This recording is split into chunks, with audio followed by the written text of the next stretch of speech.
says here, poor organisational justice.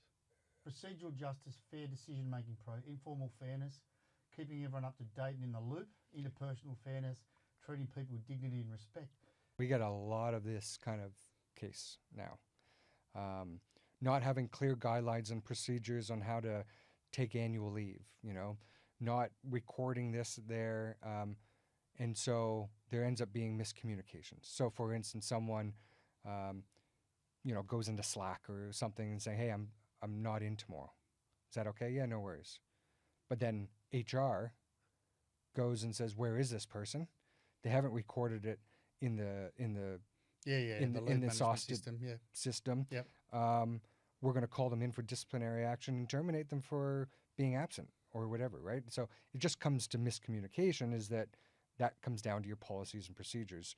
And law is all about procedural fairness, natural justice, which is everything has to be step-by-step process. So if you're going to penalize someone or sack someone or get someone in trouble, you're going to need a policy and procedure that they've broken. Yep. So your best bet is to streamline everything so that once you streamline everything with processes and policies in place, you can identify what's been breached, and then you have a clear reason why these things are happening. But if you also look at a situation where an employee is feeling that they've been treated differently or things like that, that just again comes down to communication, right?